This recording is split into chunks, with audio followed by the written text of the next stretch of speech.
Have you ever had a dream that that you had you you could you do you want you could do so you do you want him to do you so much you could do anything?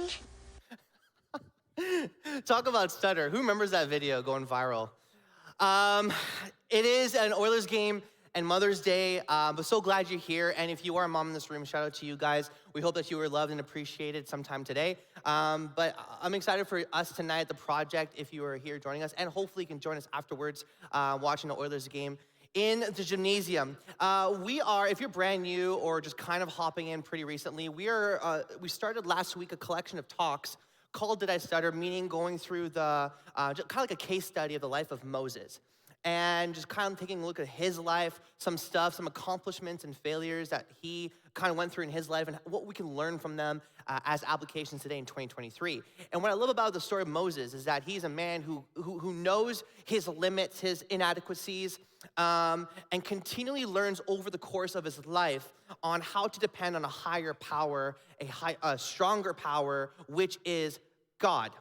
And regardless if you're a Christ follower or not in this room, I can still safely say that humanity is currently molded and shaped by what you can bring to the table or what you can offer. Let me explain, give you an example. For example, university. University has these requirements, and if you don't fit that requirement, then you just don't get in. To be a spouse, even to be a good husband or a good wife, there is still like this society has pushed this criteria of what deems to be a good husband and a good wife, and if you can't hit those criteria, then you won't be a good husband or a good wife. Those are just examples, but there are just kind of this overall arching idea of what society is pushing towards us today. It's the way we live, it's the way we act as society, which is totally opposite actually from the Christian life. When I run into people and when I chat about spirituality, their minds are boggled when they're introduced to the idea that your morality or your achievements in life aren't actually based on your efforts, but actually based on someone else's. Think about it for a second. It's actually quite weird. Like, if I knew I need to get somewhere in life that when I retire and look back at my accomplishments and what I can achieve, I'm gonna bet on me. I'm the one who's gonna put the work in. I'm going to strive. I'm going to be the best person, toil, so I can be the best person as I can be. But there's a problem with that type of way of living. Not just like for money's sake or for school or career's sake, but holistically. Heart, mind, soul. It's just not sustainable.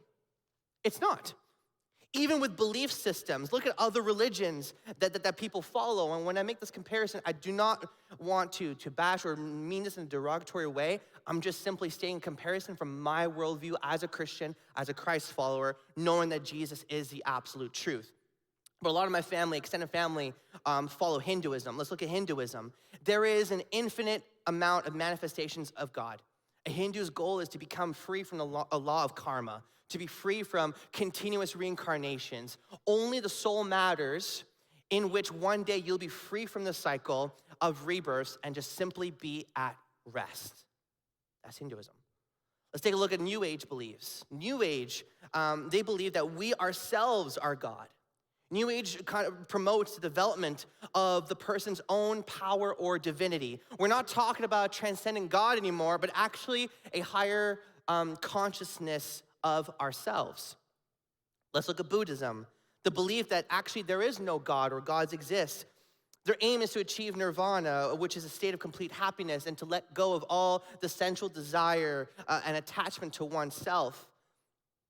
Finally, look at Islam. There is a transcendent God there, but it is based on their duties and their faithfulness and their works, that hoping they will be one day in paradise. See, all these different religions and belief systems, somewhat unique and different, but there is one common denominator in all of them. They're all working on the same problem. It is on their own merit to achieve one's goal. But the problem is that the pressure is on us alone, and we are, let me tell you, 100% prone in making mistakes and to self-sabotage our own progress. However, the life one chooses to trust God through Jesus is one who gives up their life and chooses to live their life on the basis of another's actions. It's to choose a life where we don't have to live based on our performance anymore, but based on our position. And our position is that you are a true son, you are a true daughter. If you look at a healthy family dynamic, a son or a daughter does not need to earn their father's love. It's just there, and it's unconditional. Now, how do we live that out? Well, that's where I love the story of Moses and why we're choosing to do this series on his life. The story of Moses paints this beautiful picture of what it's like being loved and called, still chooses self-sabotage, but realizing it's not on our own doing anymore, but through the power of God. And the bottom line of this little chit-chat tonight is that God can use ordinary people to do extraordinary things. And it's funny, this weekend I spent Friday night, Saturday, and this morning speaking at a retreat for our grade 5s and grade 6s, and this is actually a line I use for one of my bottom points for messages because it's so basic, it's so preliminary, but at the same time, I'm talking to you about it again tonight as young adults because I don't want to let that reality get away from us. We can think that line or that point is just so basic, so elementary, but I think sometimes we tend to forget how to live that out.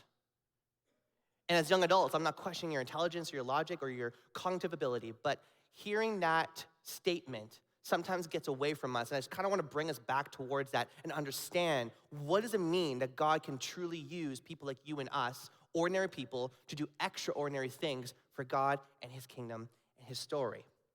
My hope by the end tonight is that you would realize, regardless of your beliefs, that there is a God who loves you, has prompted you, and has given you a purpose and has given you everything you need to live out that purpose.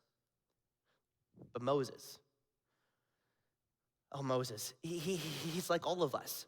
He sees a task that God has given him, but quickly finds every reason to discount himself from that. And oh, how we act like that sometimes. That we would put our insecurities first and foremost before the belief in our own self. So let's take a look at the story here before we move forward. Let's see what happens in the book of Exodus, chapter 3.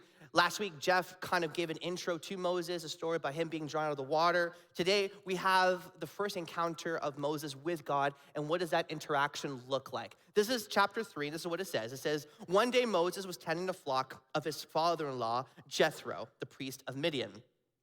He led the flock far into the wilderness and came towards Sinai, the mountain of God. There, the angel of the Lord appeared to him in a blazing fire from the middle of a bush. And Moses stared in amazement through, though the bush was engulfed in flames, it didn't burn up. Now, just a quick pause there. At this point in time, there is 40 years of silence. 40 years of God just being completely still. And now he is re-entering the scene through the life of Moses. And you would think to yourself that God would re-enter the scene in some climactic event in history or some major world event, but he doesn't. He does it through an ordinary day, talking to an ordinary person. Let's continue. This is amazing, Moses said to himself. Why isn't that bush burning up? I must go and see it. When the Lord saw Moses coming to take a closer look, God called to him from the middle of the bush.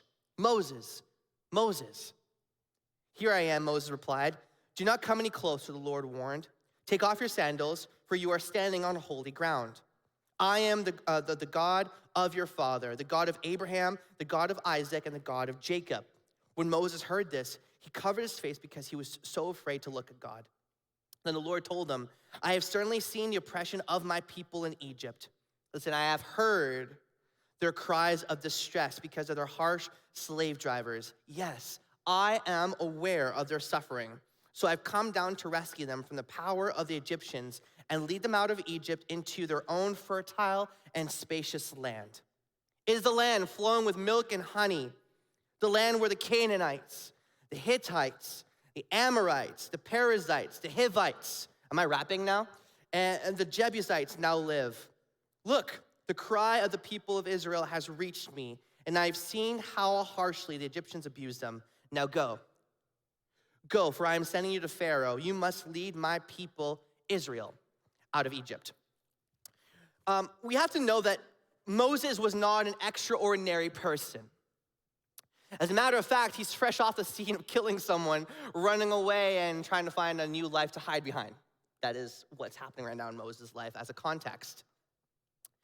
And he is like, it's a picture of you and I, actually.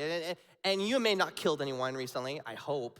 But we are indeed running away, running to something to live this new life or to hide behind. Like Moses starts new identities. We do the same in a way. We find gaping holes in our potential, and then we retreat or hide or run, hoping that nobody will really find out who we really are. And as young adults, you are faced with some of the most important and incredible set of decisions that you have to make. And we know we should be doing the hard right. But instead we default towards the easy route, which often turns into wrong. And so if you read into Moses' story, you will find eerily similar parallels to his life and yours and mine. I'm not counted out of this as well. And so what are some things that we learn from this little story of Moses' first encounter with God? Number one is that we know that Moses wasn't able, but he was available.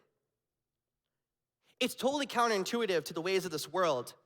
In your schools, in your friend circles, in your jobs, it's actually all about if you're able. It's all about if you're competent. But in the ways of God and Christianity, God didn't technically need Moses. He chose to use Moses. And I love that because it's the same in our lives as well. God doesn't need you, but he chooses to use us. Because if God needed us, he wouldn't be God, and then this whole construct of Christianity would just collapse. So, if it's true that God doesn't need us but still chooses us, then your purpose here on earth will be in direct correlation with how you see yourself. No matter who you are in this room, there is a bigger, better you out there. But instead of reading all the self-help books or completing all those master classes online, it requires you to empty yourself in order for God to continually use you. And this is so important when it comes to God's kingdom and his rule and his reign and to push that story further. You are so important and so valued and key, but sometimes we often find ourselves being the center of the universe and having everything on our own agenda. If it was just about someone being able to get the job done, God would have just done it himself. In this story, there was a tribe of people, the Israelites, who are spending years and years in slavery, feeling unheard, feeling abandoned, asking if there's more to this, while at the same time having no idea that God is at the same time trying to convince this man named Moses to say yes to take in this assignment. The Bible says that God has heard the cry of the Israelites. He is disgusted with the misery of his people. And not that it's a cliche application for us to take out this year, but I believe that this is a posture of God that still rings true today in 2023. That we are in the midst of uncertainty, we are in the midst of darkness, hopelessness, brokenness. There is a God out there, and he is listening. And just because he's not talking back to you about the problem does not mean he's not working on the answer. I believe that God has a plan laid out for you to say yes that will directly affect other people. If you say yes, I strongly believe that, just like Moses, which accepting the assignment from God directly affected the Israelites, in the same way you will say yes and affect other people today in Edmonton in 2023.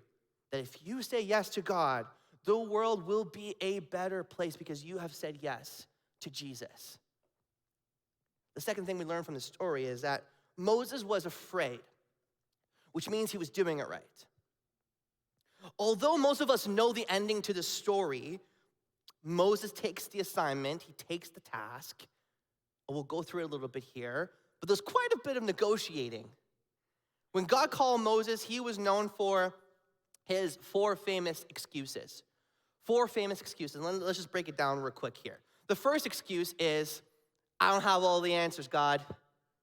It says in Exodus 3:13, but Moses protested, if I go to the people of Israel and tell them, the God of your ancestors has sent me to you, they will ask, well, what is his name? Then what should I tell them? That's his excuse to God. First off, let's just say flat out, what a lame excuse. But that is totally us. We have to know everything before saying yes. We have to watch all the YouTube videos, all the master classes, read all the blogs in order to jump into things not requiring any faith whatsoever. When Moses gave God that first excuse and said, I don't have all the answers, God immediately hits him with another reply saying, perhaps not, but you have all of me. It says it in Exodus 3:14. God replied to Moses, I am who I am. Say this to the people of Israel, I am has sent me to you. What does he mean by the saying? By saying, I am who I am. He's saying to Moses, hey, you may not know now how you need me in the moment, but I will be anything and everything for you to be equipped in that moment. I will be for you, I am blank. So if you need me to be in that moment your provider, I will provide. If you need me in that moment to be your protector, I will protect. If you need me to bring peace, then I will bring peace. The second excuse is, well, I may not have their respect. Exodus 4:1, it says it, but Moses protested again. What if they won't believe me or listen to me? What if they say, well, the Lord has never appeared to you? And although this excuse is hypothetical, it's valid. It's extremely valid. It's a question of what if, and those will always be the words of worriers. Whenever you're asked to do something that just involves a little bit of risk, we're always quick with a rebuttal. Well, what if this happens? What if this person does this? What if she says this? And we go and we go down this rabbit hole and we just work ourselves out and just discourage ourselves. That's what Moses was doing. He was so worried about what might happen, he didn't grasp and hear God of what would happen. Whenever God calls us and you to something new, he will always go before you, so you never have to worry. The third excuse is, I'm slow in my expressions. Exodus 4:10, I can relate to this so much. But Moses pleaded with the Lord, oh Lord, I am not very good with words.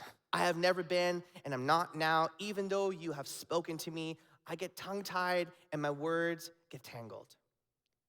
You ever get into an argument with somebody and you just blank out sometimes in what you want to say in terms of rebuttal, but then you're just driving back home and you're in your car or your shower, and then you just win all the arguments in your head? Like, you have the best comebacks. That is me, and I'm sure that's all of us. But sometimes in moments, we just don't know what to say in some moments. But listen to what God says. Going down in 4:11, then the Lord asks Moses, who makes a person's mouth? Who decides whether people speak or do not speak, hear or do not hear, see or do not see? It is not I, the Lord? Now go. I will be with you as you speak, and I will instruct you in what to say. You want to know something I've learned about God in my short time here on earth? Is that God doesn't give wisdom like a credit card. He doesn't simply just, you can't just ask for an advance on knowledge or what to say. Do you know when he gives it? He gives it right when we need it, because it will move us to depend on him rather than ourselves. And that is the way of the Christian life, to not depend on our own merit or our own skill or talent, but to depend on God's power. And finally, the fourth excuse is, I am not as qualified as others. Moses 4:13, but Moses again pleaded, Lord, please send anyone else. He's essentially saying, like, come on, Lord, anyone else but me, God. Which leads me to my last point for tonight, and it's number 3. Moses' weakness actually became God's greatest strength. Moses' weakness actually became God's greatest strength. Has anyone here heard of, I don't know if you've ever heard of a man named Chuck Close. Chuck Close. He is in the art world, creative culture world. He's known as one of the greatest painters of our time in the 21st century. And there's some pictures of his work on the LED screen behind me. And you would think that this is a photograph, but it's actually him just hand drawing all those pieces there.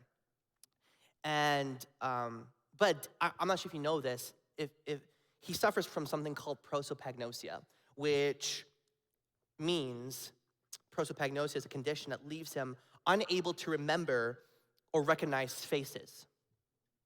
He can meet you, but the next time you see him, he won't remember you. And he can create these masterpieces with your face to the point where the painting actually looks realistic, but he can't remember it. And you would think to yourself, for a person in Chuck's situation, that creating portraits would be the last thing he'd be doing. After all, remembering faces are his greatest weaknesses. But it's just the opposite. It motivates him, even to the point of his quote, and he says in an article, "Everything in my art is driven by my disability."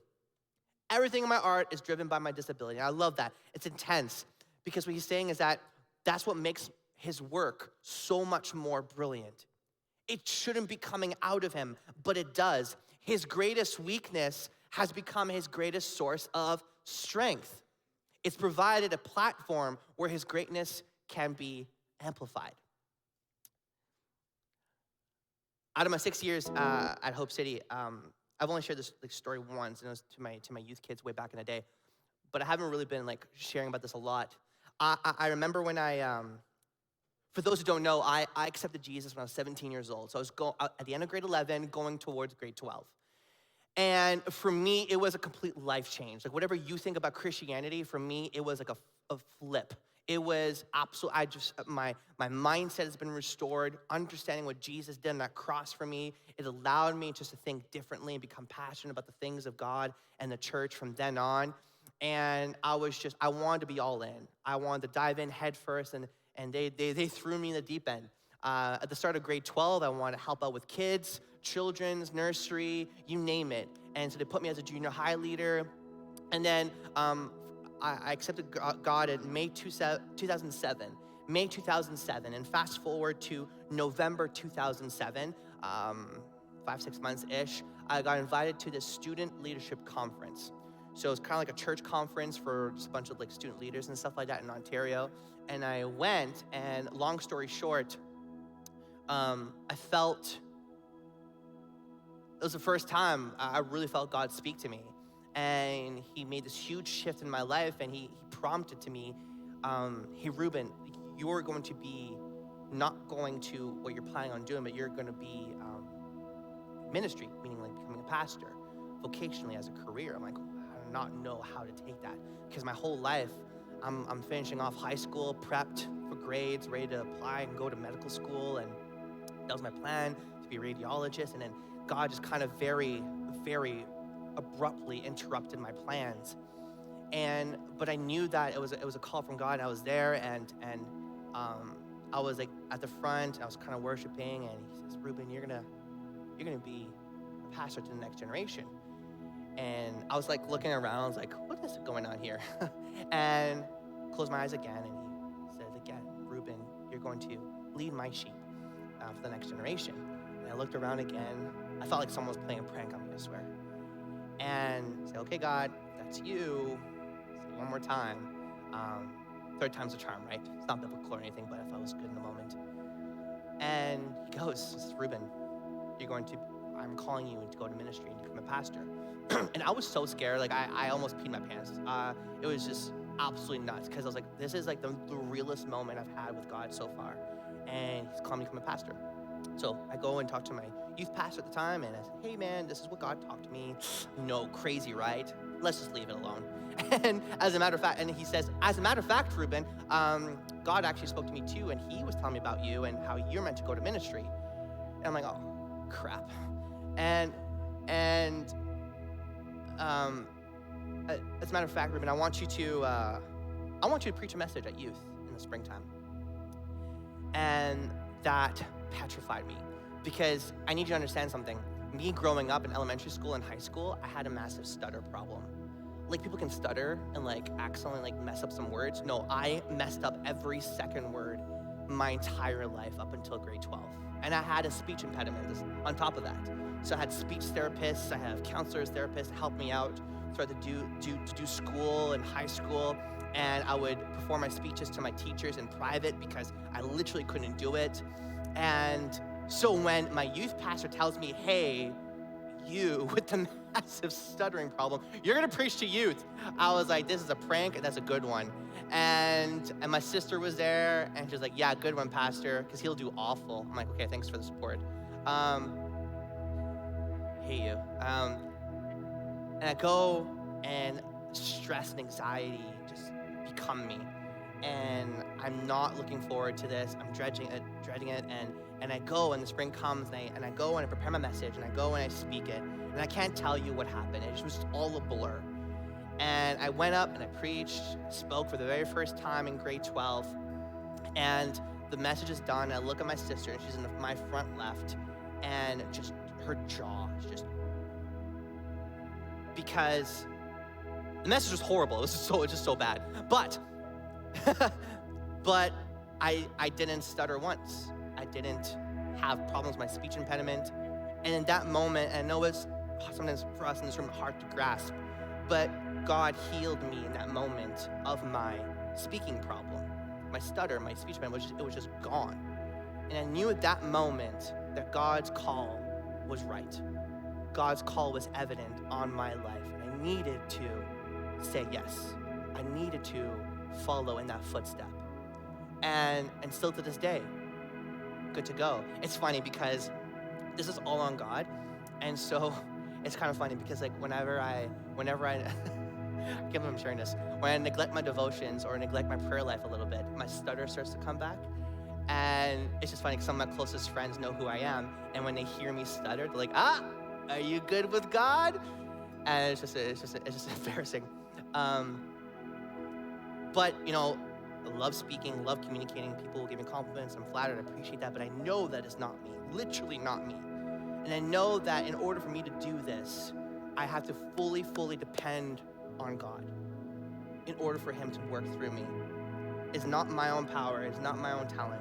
It is simply through God. And in that moment, God reminded me that God didn't remove my inadequacies or my feelings of weakness. Instead, he began to work in my weakness. Exact same thing with Moses. When Moses responded to God's call with his flaws, he thought he would get exempt. But as a matter of fact, it was actually insurance to know that Moses will always be reliable. God is saying, I know that you cannot do this on your own. That's exactly why I picked you, because I know that if you're gonna go out there, you're gonna need to depend on me. You'll always be listening to what I say. You'll always be obeying me because I know what is best for you. And a lot of us in this room get the picture like how it's been described in Hebrews 11. A lot of us see Moses like this. This is what it says in Hebrews 11. It was by faith that Moses, when he grew up, refused to be called the son of Pharaoh's daughter. He chose to share the oppression of God's people instead of enjoying the fleeting pleasures of sin. He thought it was better to suffer for the sake of Christ than to own the treasures of Egypt, for he was looking ahead to his great reward.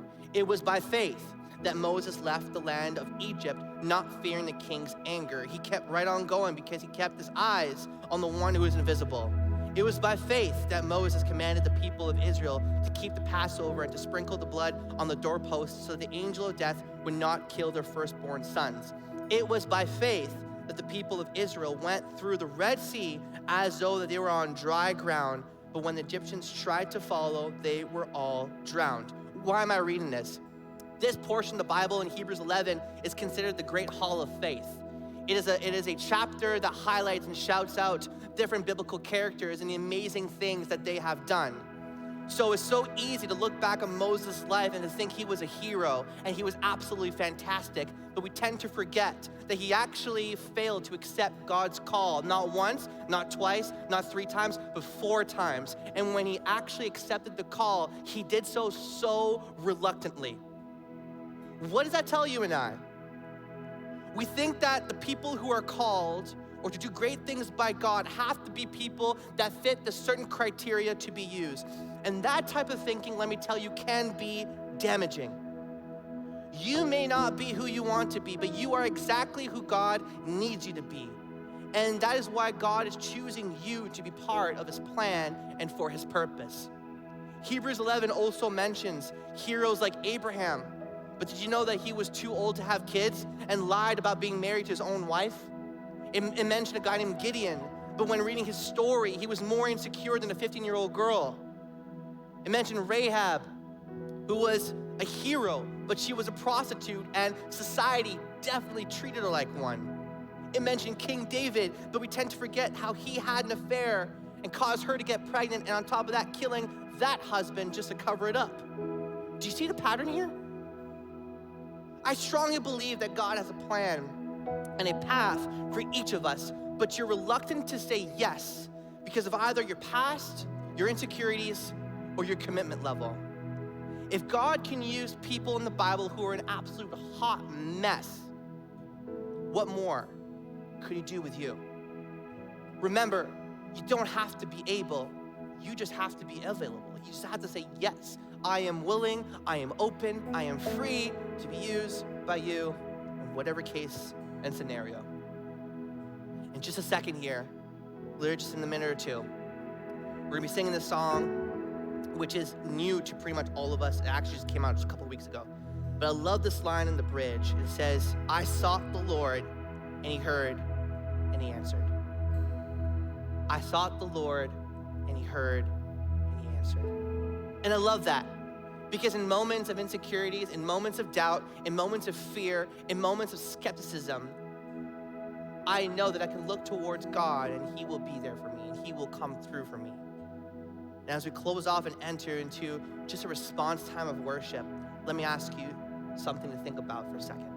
If you are a non-believer in this room, I hope the story made sense to you, but I would feel it would be a disservice to not ask this question. Would you say yes to God? To live for him, to acknowledge him, to commit to following him. He has laid out a wonderful plan for your life. And all you have to do is say yes. Your life could be very difficult still, yes. It could be hard, it could be excruciating, painful. But there's someone willing to hold your hand through it all. You don't have to do it alone. Just like I mentioned at the beginning of the message, regardless of your beliefs, you're just working on yourself. But if you're following Jesus, you let go and you understand your approval is not about your doings, but actually what Jesus already did on behalf of you. Maybe if you are a Christian in this place, in this room tonight, and you've never acknowledged the challenge before you, God is calling you, every single one of you, no one's exempt, to something great. Maybe it's choosing a career or a school or a significant other. Maybe God is asking you to talk to a specific person about Jesus or invite them to church. Maybe it's you need to lead a small group this fall or join a serve team or just live overall a better lifestyle. But instead, you just keep saying no. You just keep going to those clubs, hanging out with those group of friends, and acting like you just live this double life. Can I remind you that you have everything you need to accomplish what God has called you to? All you have to do is say yes. I want to invite you to stand with me right now.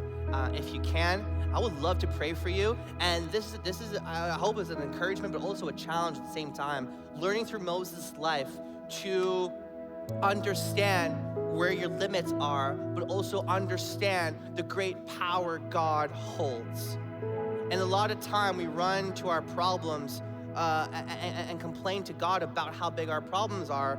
But honestly, I've lived a life now where I am sick of my problems, and I actually go to my problems and tell my problems how big my God is. Because he is for you, he is protecting you, he's holding your hand every step of the way. And regardless of who you are in this room, I believe that in our time of worship, that if you are willing to engage into it, that man, God is willing just to lay out this amazing thing for you. And I would pray and hope that you would just say yes. And what does that look like? It could be very confusing. And if that is confusing to you and want to kind of hash out what that looks like, then please come find me or Pastor Jeff or Abby or Brett. And we would love to kind of just walk that with you. And so for now, let me pray for you, and then we're gonna go into a time of worship, and I would just hope that, hey, take some time to engage, press in. If you call the project home, if you're a Christian, if you are not a Christian, hey, just glad you're here. Just sit back, relax, and just watch how things happen here. But for now, let's pray together, and then let's just move into a different type of style of worship. And so, God, we just thank you for our moments, and we thank you for our time together, and we just pray over everyone here tonight. We pray that we would come into a position like Moses, that even though we are very, very reluctant to say yes, that we would choose to say yes. God, use us in whatever capacity you need. God, may we not be living life just kind of sulking in our own picture, but may we be used to be the extension of hands and feet into your kingdom, specifically right here in Edmonton. May you use the project, may you use the young adults in this room to do crazy, amazing things for you. And we just pray a blessing in advance for them. We pray protection for them. We pray, Lord, that even though it could be difficult, that we would understand, hey, our greatest weakness actually gives a platform for you to work out your greatest strength. And so, Father, it's nothing complicated. It's simple. May we choose to say yes in Jesus' name.